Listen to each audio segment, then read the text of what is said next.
Gimana cara agar kolbu seger kembali?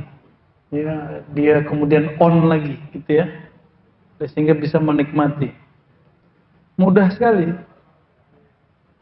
Kalau jenisnya barang-barang elektronik, dia punya baterai, dia apain?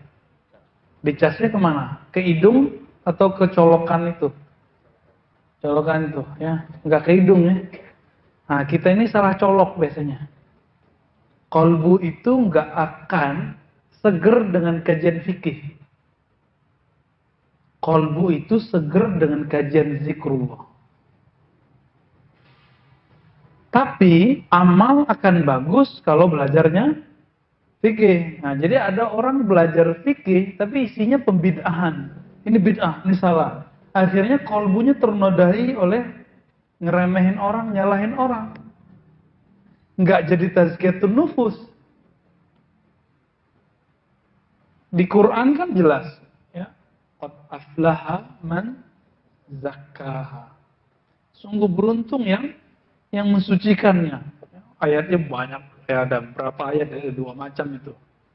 Nah, kalau yang satu lagi itu misalnya wa dzakara asma rabbih fa misalnya itu.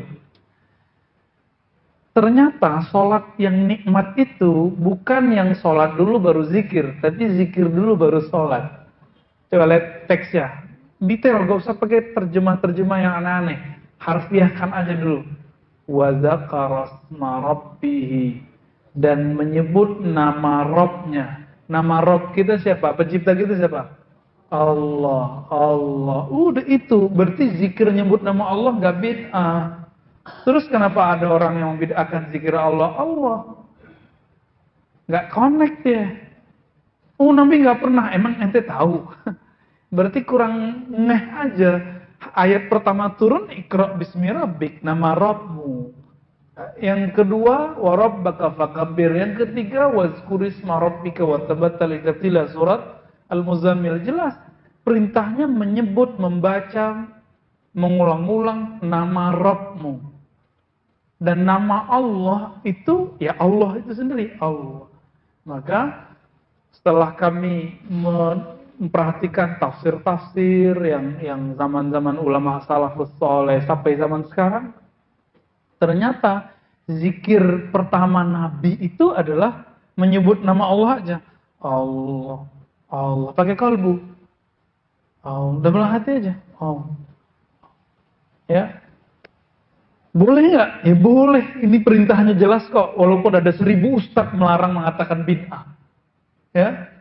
Ada 1000 kiai bilang zikir Allah Allah bid'ah. Itu dia lagi nggak tahu ayat aja, bukan dia jahil. Emang dikit iya gitu ya. Udah jelas ayatnya. Iqra bismi rabbik. Sebut, baca nama Rabbmu. Siapa nama Rabbmu? Allah. Surat Al-Muzammil ayat 8. Wazkurisma rabbik. Sebut nama Rabbmu. Siapa nama Rabbmu? Allah, Allah, Allah. Udah gitu zikirnya. Cuma ada tekniknya. Kalau coba-coba sendiri nggak ada efeknya.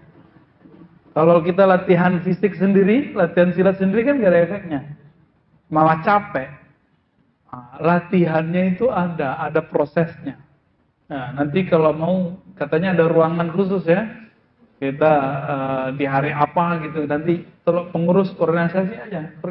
Jangan sampai kemudian kita kemudian sudah pindah alam baru ketemu zikir itu. Ya. Berdebat antara 2 imam, Ibnu Taimiyah dan Imam Ibnu Athaillah. Kata Ibnu Taimiyah nggak boleh zikir Allah Allah. Kata Ibnu Athaillah, ini ayatnya jelas kok. Debatlah mereka. Ibnu Athaillah sudah senior, sudah tua, sudah paham banyak. Ibnu Taimiyah mengatakan, saya nggak ketemu tuh Nabi itu zikir Allah Allah Allah Allah. Dijawab Ibnu Athaillah, bukankah ada hadis Nabi? La taqumus sa'ata la yuqalu fil ardi Allahu Allah. Hadis sahih Muslim, tidak terjadi kiamat sampai tidak ada lagi yang baca kalimat Allah Allah. Jadi antum cari guru ahli zikir Allah Allah. Nafas naiknya Allah, nafas turunnya nyebut nama Allah. Cari orang itu, dia adalah sumber baterai kita di situ. Ces sama dia. Nah, orang ini kalau terima kita, insya Allah setiap ketemu beliau kita dicas. Tapi kalau jauh dari dia, ya mati sudah ya. Nggak bisa bergerak itu kolbu. Nggak hidup, nggak bisa nelfon dia nanti ya. Maka sholat itu disebut sholat karena di dalam sholat itu ada koneksi kepada Allah. Tapi pulsanya adalah wa zakaras marabbihi fasalla. Sebut dulu namanya, itulah pulsanya kolbu. Energinya kolbu, baterainya kolbu itu nyebut nama Allah. Semakin banyak orang menyebut kolbu itu kan luas. Dia luas sekali, jangan remehkan kolbu kita. Kolbu kita gak kenyang dengan zikir 100, gak kenyang. Dikit itu. Nabi cuma nyontohin doang 100. Nabi kata Aisyah, zikir setiap nafas, setiap saat. Gak pernah lupa, 1 detik pun Rasulullah tidak pernah lupa. Waktu kemarin kita safar, traveling, melihat kebesaran Allah, kita mampir di salah satu menapak tilas silsilah zikir Imam Ubaidillah Ahrari. Ubaidillah Ahrari di Bukhara Samarkand ya. Antara Bukhara Samarkand itu sebenarnya masih Bukhara menjelang kita ke Samarkand. Imam Ubaidillah Ahrari ini langsung berguru ke Imam Bahauddin Shah Naqsyaband. Disebutkan oleh Imam Amin Al-Qurdi, Syekh Amin Al-Qurdi bahwa Imam Ubaidillah Ahrari ini tidak pernah lupa kepada Allah sesaat pun. Kecuali sekali waktu dia masih muda, sendalnya itu nyemplung masuk ke, kalau ada tanah kena air itu apa namanya, becek-becek gitu ya. Terus tiba-tiba ada gerobak lewat di pasar, sehingga terbenam. Dan dia berteriak, sendalku. Dulu kan sendal mahal. Nggak kayak sekarang ya. 5.000 dapat sendal kaki. Dulu enggak. Saat beliau teriak mengenai sendalnya, dia lupa kepada Allah sesaat itu aja. Dan itu yang bikin beliau tobat sampai saat beliau wafat. Jadi beliau lupa sesaat itu yang bikinnya nangis. Kenapa? Dalam Al-Quran dikatakan wazkur rabbaka fi nafsik. Sebut nama Rabbmu dalam dirimu. Lalu di ujung ayat wala takum minal ghafilin. Jangan kamu jadi orang yang lalai walaupun sesaat. Dan kita bersaat-saat soalnya. Wajar sholatnya nggak khusyuk ya kan? Wajar. Orang tambah banyak zikir di luar sholat, tambah mantap sholatnya. Itu wa zakarasma rabbihi fasalla. Dia zikir di luar sholat, tambah banyak, tambah khusyuk dalam sholatnya. Jadi mau belajar 1000 ilmu zikir, 1000 tarekat, 1000 mursyid, 1000 kiai, tapi kalau nggak diamalin nggak ada efeknya. Nggak ada efeknya. Mending satu guru tapi diamalin, jadi itu ya. Guru saya ada salah seorang di Sumatera Barat. Itu zikirnya dia amalannya 1 itu aja, zikir Allah aja udah ya, la ilaha illallah udah 2 aja udah. Tapi tajamnya bukan main. Kita datang duduk sebentar itu ngecas langsung full ya, sampai kadang-kadang nggak kuat untuk menahannya lagi, tumpah ruah sudah ya. Ada orang begitu. Nah, dapat di mana? Misalnya di surah Al-Fajr, wadkhuli fi ibadi. Itu perintah untuk mencas kolbu. Masuklah ke dalam golongan hamba-hambaku, bukan hamba-hamba dunia. Apa kata Nabi? Ta'iba abdud dinar. Sungguh lelah hamba-hamba fulus. Kalau ditambah lagi, sungguh lelah hamba-hamba popularitas. Ini ada orang nggak senang sama kita, setiap kali kita tampil dia bilang, wah itu mau pengen popularitas. Hati-hati. Kita itu nilai orang negatif. Sebenarnya negatif itu ada di sini, ada di kepala kita. Apa kata Imam Sya'rani? Jika kamu melihat ada seorang laki-laki jalanan perempuan, terus kamu mengatakan ini orang pacaran nih. Oh, kayaknya udah macam-macam nih kerjaannya nih. Itu sebenarnya yang kotor adalah kacamata batinmu.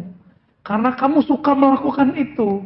Kamu gak tobat dari dosa-dosa kekotoran, kekejian kolbumu. Sehingga kalau memandang orang, siapa tahu itu orang itu nikah. Atau siapa tahu orangnya udah tobat. Kita nggak tahu. Jadi jangan-jangan kita yang senang popularitas. Nuduh orang senang popularitas. Kan banyak hari ini ya. Banyak nuduh-nuduh orang ya. Nuduh orang jahil, kita ternyata yang jahil. Nuduh orang belagu, kita ternyata yang belagu. Jadi ternyata apa yang keluar dari mulut ini untuk meremehkan orang, sebenarnya itu adalah kekotoran yang keluar dari kolbu. Itu ya.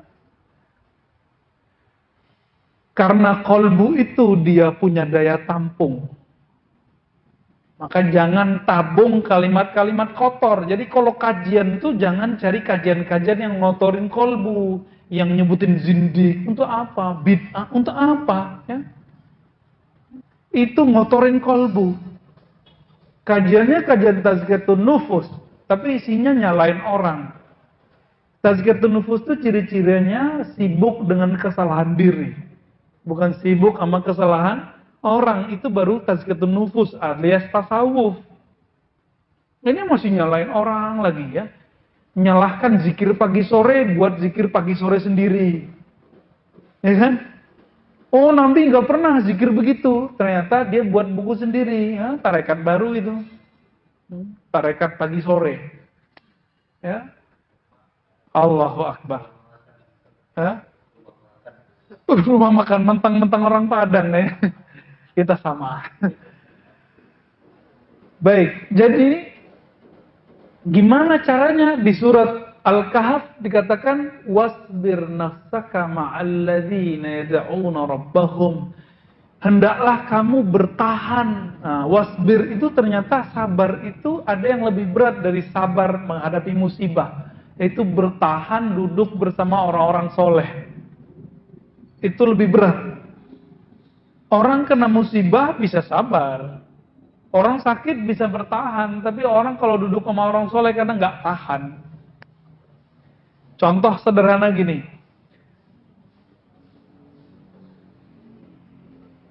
Waktu saya ikut zikiran di Prancis, di Paris, itu mulai dari jam 6.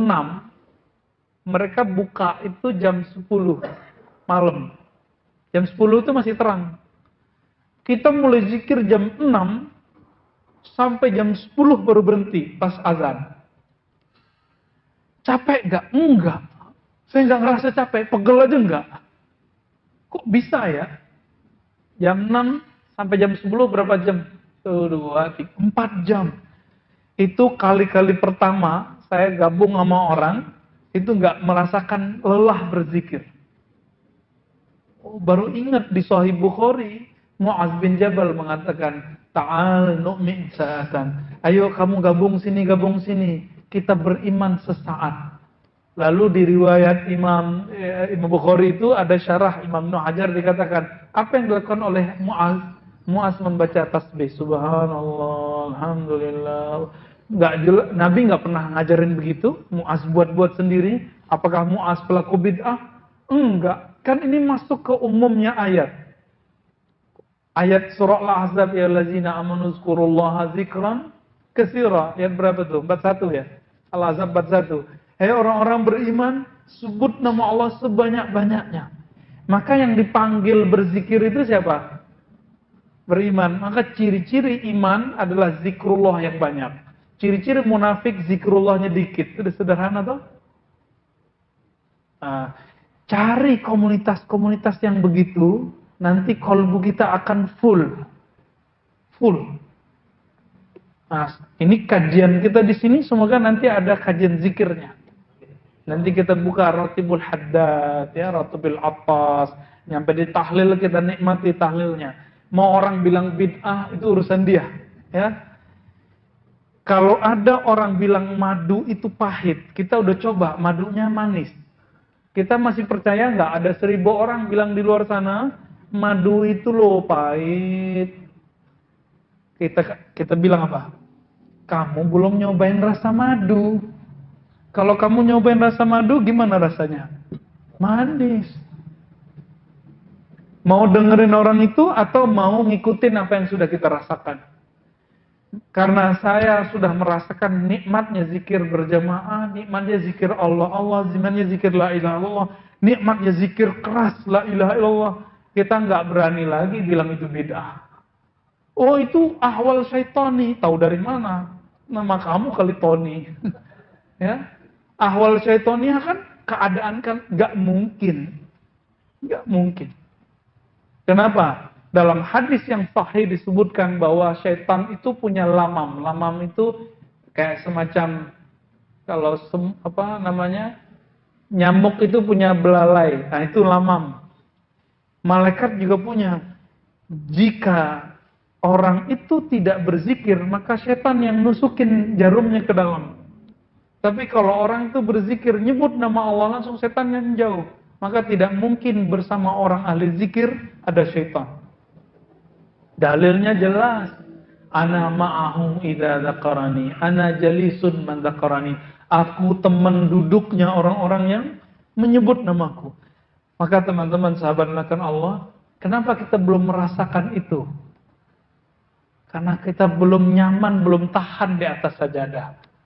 Nanti bertahap insya Allah ya. Saya dari kemarin nanti mulu nih. Maaf Pak ya. Semoga umurnya panjang, umur kita panjang, nanti kita bisa zikir. Bertahap dulu, sabar ya, sabar.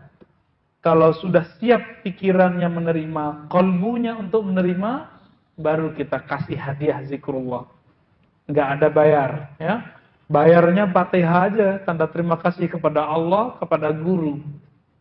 Nah, ini yang kita sebut ihda'us thawab, yang juga dibid'ahkan sama kawan kita tuh. Katanya apa? Kirim Fatihah bid'ah.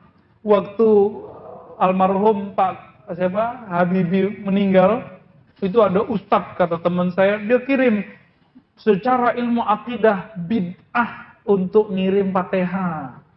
Loh, ini orang udah gagal berapa kali. Ngirim Fatihah bukan bab akidah, itu bab fikih. Kata dia apa? Secara ilmu akidah bid'ah baca apa? Tuh, Ustadz tuh. Kira-kira tanggung jawabnya dari hadapan Allah gimana tuh? Ulama salafus soleh tidak ada yang mengirim Fatihah. Imam Ibnu Qayyim salafi nggak? Salafi nggak Ibnu Qayyim? Mengatakan Fatihah kalau dikirim sampai. Jadi sekarang antum kalau baca Fatihah niatkan orang tua, teman, kawan nyampe. Nyampe, kalau enggak mati dulu kita kirimin. Ya.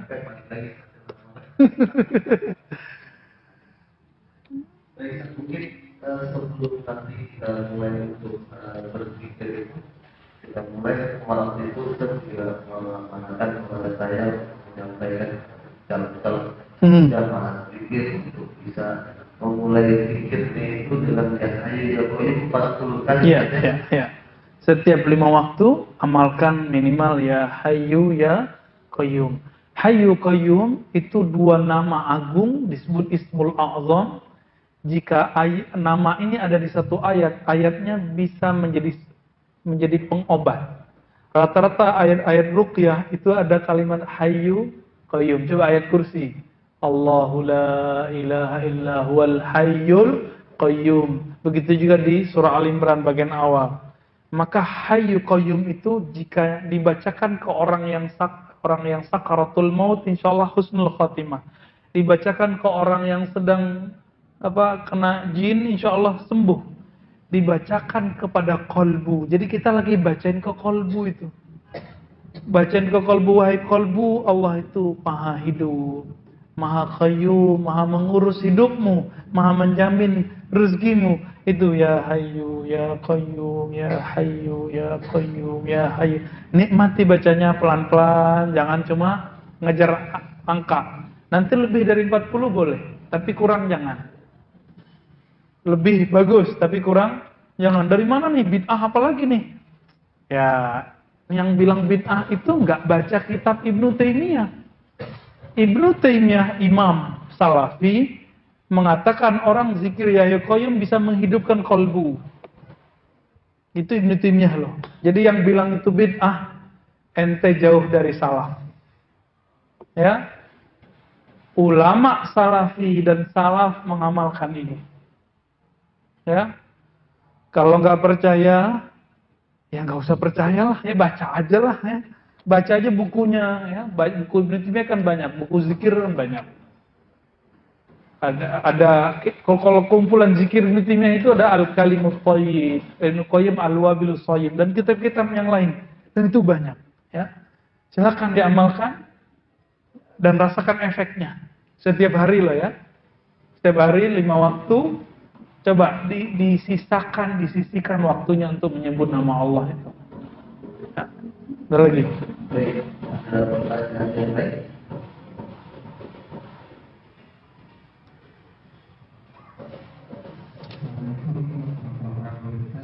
Tolong.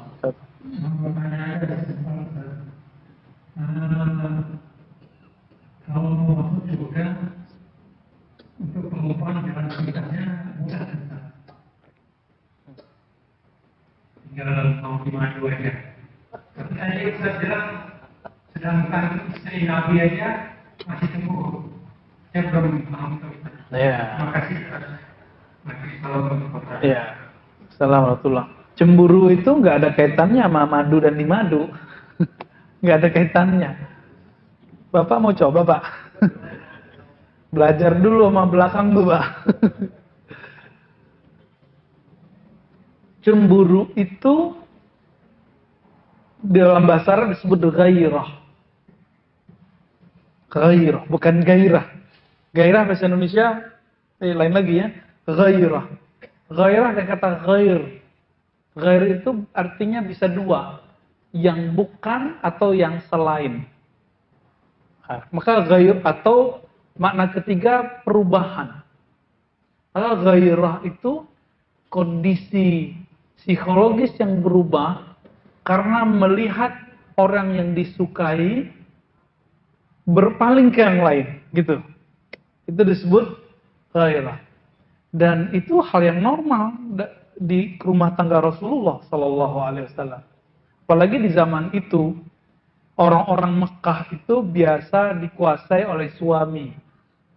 Maka Aisyah ketika punya madunya itu orang-orang Ansor, orang Ansor beda lagi. Orang Ansor itu suka menguasai suami. Kata Aisyah loh ya. Apa kata Aisyah? Ke Hafsah. Hafsah, kita harus hati-hati nih sama Zainab, Ummu Salamah. Kenapa? Orang-orang Arab Madinah suka menguasai suaminya. Ya, nanti kalah sinyal kita nih. Ya. Itu terjadi dan itu normal. Nanti sudah ada buku istri-istri Rasulullah dikarang oleh Bintu Syate. Itu buku paling bagus memahami rumah tangga Rasulullah. Dan imajinasinya itu betul-betul pas. Ketika dia nulis kayak bukan buku modul tapi kayak cerita novel. Silakan cari bukunya, sudah diterjemahkan. Istri-istri Rasulullah Sallallahu Alaihi Wasallam, karya siapa? Bintu Syati. Bintu Syati ini istri dari Amin Al-Khuli, salah satu ulama di Al-Azhar. Itu jaraknya jauh. Amin Al-Khuli udah tua. Ketika jadi mahasiswi, Bintu Syati itu nulis makalah, udah ngerasa keren, tahu-tahu disalah-salahin sama dosennya nih. Selama ini dipuji-puji terus sama dosen yang lain. Ternyata ada dosen yang lain yang satu, jatuh cinta dia langsung. Nah, maka terjadilah pernikahannya. Panjang ceritanya itu. Silakan cari, nanti antum akan memahami bahwa rumah tangga Rasulullah itu sangat indah. Cemburu itu nggak ada kaitannya, nggak ada pertentangannya dengan madu dan dimadu dan memadu, Pak. Ya, kalau satu cemburu apa? Nggak ada lawannya. Suatu kali Rasulullah SAW lagi di rumah istri yang lain, ya, lagi kumpul nih sahabat. Aisyah, ya, dapat kiriman dari Ummu Salamah atau Zainab. Ada mangkok gitu ya, kiriman makanan. Lalu Aisyah ambil, tapi pura-pura jatuhin. Gitu. Jatuh, dia pecah. Nabi marah nggak? Enggak. Nabi nggak bilang, ini perempuan nggak soleh. Nggak begitu. Nabi mengatakan pada sahabat-sahabatnya, kalian jangan kaget. Gharat ummukum. Ibu kalian, Aisyah, sedang cemburu. Cemburu itu pertanda cinta kalau dia masih normal. Ya. Nabi senyum-senyum aja tuh Nabi. Ya. Sahabat akhirnya senyum-senyum juga. Tapi secara hukum fikih, kita mecahin punya orang wajib ganti nggak? Nabi bilang, Aisyah, walaupun kamu cemburu, saya senang, tapi itu ganti. Akhirnya Aisyah ambil piring baru lagi. Kirim lagi ke Ummu Salamah. Ya salam ya. Oh banyak. Jadi kalau baca bukunya Pintu Syate, kita kayak betul-betul melihat kehidupan Nabi nyata dan indah. Jadi pernak-perniknya itu betul-betul indah, nggak seperti dibayangkan oleh orientalis kayak Gibb ya, kayak Gustav Well, namanya itu Gustav Well. Katanya dia Rasulullah itu hypersex, katanya dia Rasulullah itu maniak seks. Apa maksudnya itu ngomong begitu? Rasulullah itu kalau dapat wahyu kayak dapat ayan. Itu kayaknya benci sekali sama Rasulullah ya. Sampai datang orientalis dari Jerman yang nggak rela disebut orientalis, namanya Animech ya. Animech is female ya. Betul ya namanya itu. Itu ketika nulis nama judul bukunya Muhammad kayak orang beriman yang nulis. Maka ada senior saya di Usuluddin sana, itu waktu datang ke Jerman, dia berkunjung ke kuburan Animech. Dia meyakini Animech itu matinya Islam, dan lalu dia kirim Fatihah. Mahasiswanya pada marah-marah. Itu kan ada tanda salibnya, kan di Kristen. Apa kata dia? Kamu diem, jangan komentar. Aku meyakini Fatihahku nyampe. Ya urusan dia deh ya. Itu bukan liberalisme, ya, nggak ada kaitannya. Itu dia membaca Islam itu salah satunya dari buku-buku Syekh itu. Tapi kok dikuburkan ala Kristen gitu. Wallahu a'lam bishawab. Cukup? Masih ada? Oke. Ya. Tafadhol. Assalamualaikum warahmatullahi wabarakatuh. Assalamualaikum warahmatullahi wabarakatuh. Pak Ustaz, saya mau menanya mengenai masalah Tuhan itu. Cuma sehari-hari memang sudah Jazakallah. kalau kajian yang tadi ini mengenai buat akhlak yang baik, ya seperti apa? Ada juga yang bisa kita paham dan tapi ketiga mau positif. Nah, bagaimana nih orang itu memaafkan itu? Iya, iya. Ada rumusnya, ya, ada rumusnya.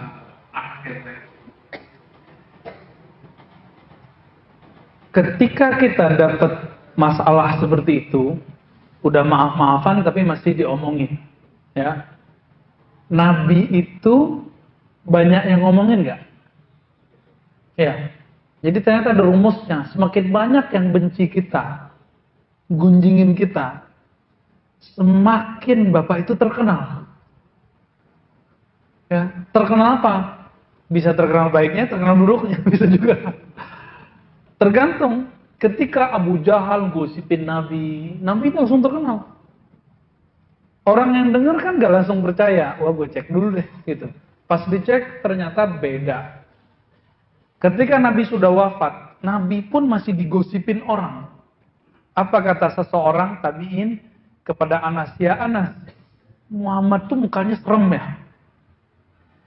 Apa kata Anas? Enggak, mukanya kayak rembulan. Kalau dipandang tambah cinta. Gitu. Dan saya baru dapat ilmu ini tahun lalu. Jadi ketika saya pulang kampung, kawan-kawan saya cerita, kamu digosipin loh di grup, kamu disebut manhajnya sesat. Gitu. Dokter dibilang sesat tuh ya. Orang ngaji hadis berbelasan tahun bilang sesat. Saya jadi kayak senyum aja dan ada rasa bahagia. Bahagia apa? Percaya atau tidak, saya baru paham hadis Nabi bahwa kalau orang gunjingin orang lain itu amalnya pindah ke orang itu. Dan saya merasakan saat itu. Kebaikan-kebaikan mereka, energi baiknya itu pindah ke saya. Jadi kita merasa tambah pede, tambah seneng, ada kebahagiaan yang berlipat. Berapa orang di grup situ yang ngomongin saya, segitulah powernya yang beralih. Baru tahu tahun lalu. Padahal tahu hadisnya udah belasan tahun lalu. Tapi kita baru nyadar. Jadi teman-teman semua, kalau ada orang gosipin kita di dunia nyata ataupun dunia maya, bukan Luna Maya loh ya, itu adalah anugerah, powernya pindah. Powernya pindah. Happiness-nya pindah. Jadi jangan pernah sedih. Jadi kalau Bapak Mas ini diomongin sama teman di luar sana, santai aja. Dia lagi mindahin energi sama kita. Ya. Nggak perlu beramal banyak, tapi energi kita jadi banyak. Nggak perlu ngecas selama-lama. Dengan mereka omongin, jadi kuat. Makanya sederhananya gini. Kalau antum melihat kajian Ustadz Adi, Ustadz Abdus Somad, itu banyak yang hujat nggak di dunia maya? Banyak, tapi dengan banyak yang hujat, tambah banyak yang suka. Orang kan ketika dihujat, wah, pengen dengerin aslinya nih, gimana nih? Pas didengerin, nggak ada tuh, gitu. Tambah cinta. Maka ini rumusnya, semakin banyak yang membicarakan keburukanmu, kamu semakin terkenal. Ya, tapi Abdul Aziz terkenal dengan keburukannya. Masih ingat gak? Yang mengatakan, ya, tahu ya, yang di Jogja, sayang sekali, dia itu redaksinya harus benerin. Seharusnya dia mengatakan pergaulan bebas itu bisa diatasi dengan pandangan Syahrul, cuma sayangnya, nah, itu dia mengatakan cuma sayangnya, itu belum cocok untuk negeri Indonesia dengan tradisi keislaman Indonesia. Aman dia sudah. Tapi dia kan pengen terkenal. Wallahu alam ya. Saya yakin sebenarnya dia lebih pintar dari Syahrul. Orang teman-teman pesantren kok. Syahrul tamatan mana? Tamatan arsitek. Muhandis, bahasa Arab insinyur. Lebih pintar yang jago bahasa Arab lah, yang nyantai udah lama. Jadi kadang-kadang di dunia kampus itu ada tren-tren yang kadang-kadang nggak pada tempatnya ya. Ada 5 menit lagi kalau mau tanya. Oke, mungkin pertanyaan terakhir.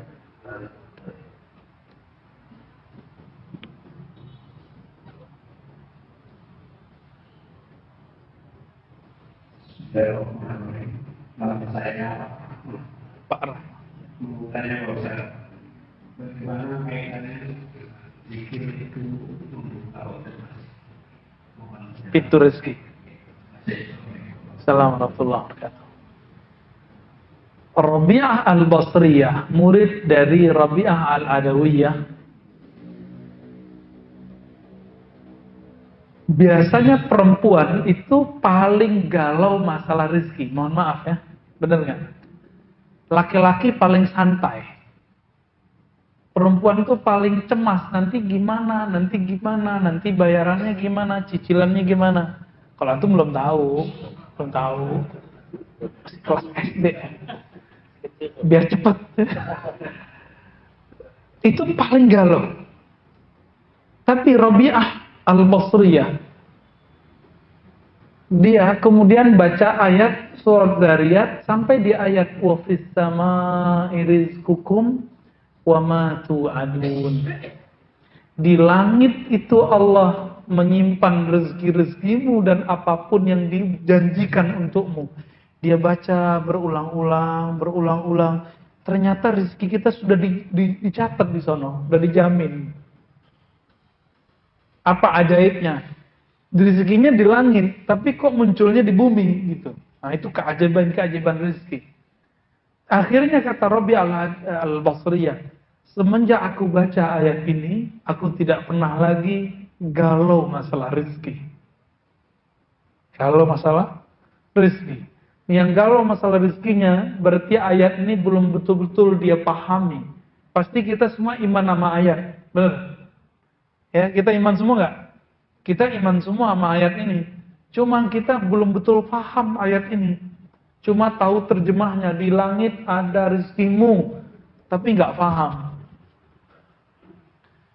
Langit itu dimulainya dari mana, Pak? Semua yang di atas bumi langsung disebut langit. Maka sebenarnya sejengkal aja ini sudah disebut langit dunia sampai ke atas sana. Berarti rezeki kita semak kita jalan aja menjemput sudah ketemu. Jadi rezeki itu kalau dia tidur aja datang. Apalagi dia bangun.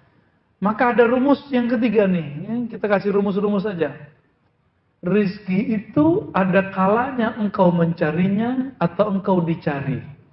Nah, kajian ini besok pagi kita bahas di Al-Hikam. Al-Hikam kedua, bab tajrid dan asbab di MRBJ. Ya, pada subuh insya Allah kalau umur kita panjang, dilancarkan Allah, nanti kita kajian. Bagaimana cara memahami rizki. Rezeki yang datang sendiri itu gimana caranya gitu. Ya, jadi rezeki itu sederhana Pak, dia turunnya sama zet. Seberapa banyak intensitas menjemputnya, itulah yang disebut nasib. Nasib itu bahasa Arab artinya bagian. Jadi nasib itu bukan nunggu, nasib itu adalah usaha. Nasib itu, takdir itu bukan hanya saya diam, bukan. Takdir itu semua yang terjadi pada kita, mau usaha nggak usaha itu takdir. Ya, maka kita pilih takdir mana? Itu Pak. Dan rezeki terbagi dua Pak. Rezeki rohani, rezeki jasmani. Yang Bapak tanyakan itu rezeki jasmani kayaknya ya, rezeki fulus. Ada nggak kaitannya? Ada. Coba lihat, kalau saya mau minum, saya baca bismillah nggak? Ini rezeki loh. Ketika saya minum itu pakai bismillah, maka kunci rohani yang ada di dalam kandungan di sini, itu masuk ke dalam diri ini yang disebut berkah. Ini yang disebut berkah. Orang ketika jalan mencari rezeki, baca doa, dia sedang mengambil rezeki rohani plus rezeki jasmani. Nah, jadi mulai malam ini, Bapak Ibu Saudara ikhwan akhwat fillah, mari ambil rezeki kita dua-duanya, jasmani dan rohani. Mohon maaf, orang sudah menikah, baca doa nggak ketika malam pertama? Baca doa, karena itu rezeki. Mohon maaf lagi nih ya. Kasian nih kalau mas saya kena terus kayaknya.